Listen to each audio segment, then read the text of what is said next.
დედამიწას სიყვარული ატრიალებს ასე ეწოდებოდა ღონისძიებას, რომელიც ჯუმბერ ბეთაშვილის სახელობის აფხაზეთის მეორე საჯარო სკოლაში გაიმართა. მოსწავლეები ცნობილ ქართველ მწერალს გურამ დოჩანაშვილს შეხვდნენ და მისი მოთხრობის მთის გადაღმა მიხედვით მინი სპექტაკლი წარმოადგინეს. წაიკითხეს ამონარიდები კლასიკოსის შემოქმედებიდან. შეხვედრა აფხაზეთის სულიერებისა და კულტურის ცენტრის ორგანიზებით და მხარდაჭერით ჩატარდა. მას აფხაზეთის ავტონომიური რესპუბლიკის მთავრობის თავმჯდომარის მოვალეობის შემსრულებელი ვახტანგ ყოლბაია, აფხაზეთის სულიერებისა და კულტურის ცენტრის ხელმძღვანელი ირინა ქეცპა, სკოლის პედაგოგები, აფხაზეთის მთავრობის აპარატისა და სულიერების და კულტურის ცენტრის წარმომადგენლები ესწრებოდნენ. ვახტანგ ყოლბაიამ შეხვედრაზე გურამ დოჩანაშვილის 8 წელზე ისაუბრა. ეს ღონისძიება გვამდიდრებს, ეს ღონისძიება ახალ განწყობას გვიქმნის და ის სისუფთავე, სიწმინდე, რომელიც ბატონ გურამის ნაწარმოებებში არის ის, რაზედაც დგას თითოეული ჩვენგანი, ყოველ შემთხვევაში უნდა იდგეს. ბავშვებს აქვს ბედნიერება იზიარონ ბატონ გურამის ნაწარმოებს და ცოცხლად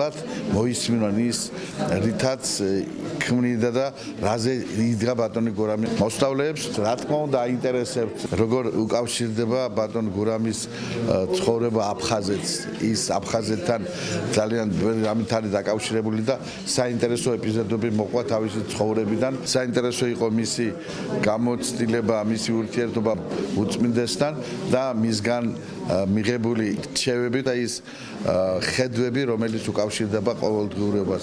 მარყურადღება მიაქცია ბავშვების იმ ეპისტოლებზე, რომელიც ყოველ ღირსშესანიშნავ თარგმანთან არის დაკავშირებული, რომელიცაც პატრიარქი მომართავს მრევლს, მათ შორის თითოეულ ჩვენგანს. შეხვედრამ თბილ გარემოში ჩაიარა, მწერალმა ისაუბრა ქართულ მწერლობაზე. ახალგაზრდებს ეროვნული ღირებულებების დაფასებისა და სრულფასოვანი განათლების მიღებისკენ მოუწოდა. გურამ დოჩანაშვილმა აფხაზეთში გატარებული წლებიც გაიხსენა და უწმინდესისა და უნეტარესის კათოლიკოს პატრიარქის ილია მეორის ლოცვა კურთხევით საქართველოს გამთლიანების იმედი გამოთქვა.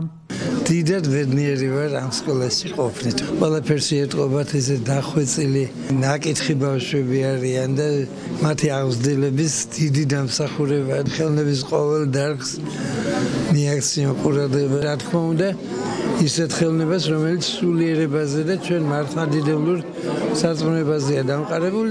კარგად ვიცი აფხაზეთი და აღზრდილი ვარ ბაბუას ოჯახში.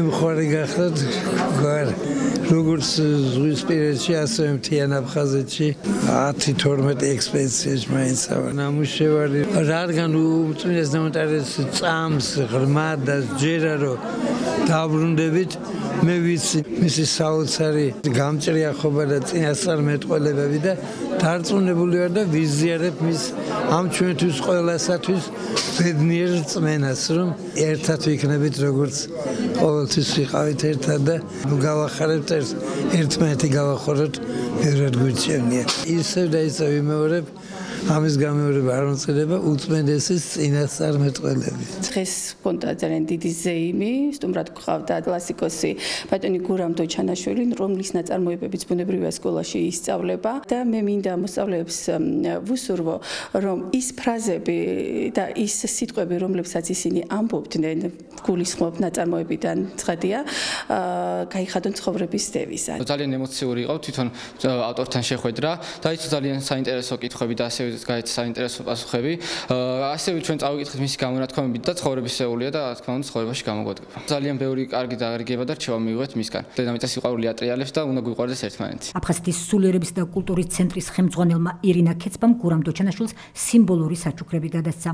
ბატონი გურამი არის კლასიკოსი, რომელიც დააფიქრებს ადამიანს იმ თავარ ღირებულებებზე, რომელსაც ქვია სამშობლოს სიყვარული და თუ როგორი თავგანწირული სიყვარული უნდა გქონდეს ადამიანს სამშობლოსადმი და არასოდეს არავითარ შემთხვევაში არ მიეცეს მწუხარებას ის, რომ სამშობლო დღეს ცუდ დღეშია, ხვალინდელი დღე, ბატონი გურამი გვეუბნება, რომ მისი უწმინდესობის ლოცვა კურთხევით იქნება ბევრად უფრო კარგად და ჩვენ გამოვალთ აი ამ მდგომარეობიდან და რა თქმა უნდა ეს შეხვედრა იყო მეტად სასიხარულო და იმედის მომცემი ყოველი ჩვენთაგანისათვის. მით უფრო დევნილი მოსახლეობისათვის, რადგანაც ამ სკოლაში სწავლობენ აფხაზეთიდან დევნილი ბავშვები და მათთვის სანუგეშვია იმის მოსმენა, თუ როგორ მოუწოდეს ბატონი გურამის სიმშვიდისაკენ, სიყვარულისაკენ და შერიგებისაკენ და ბედნიერებისაკენ.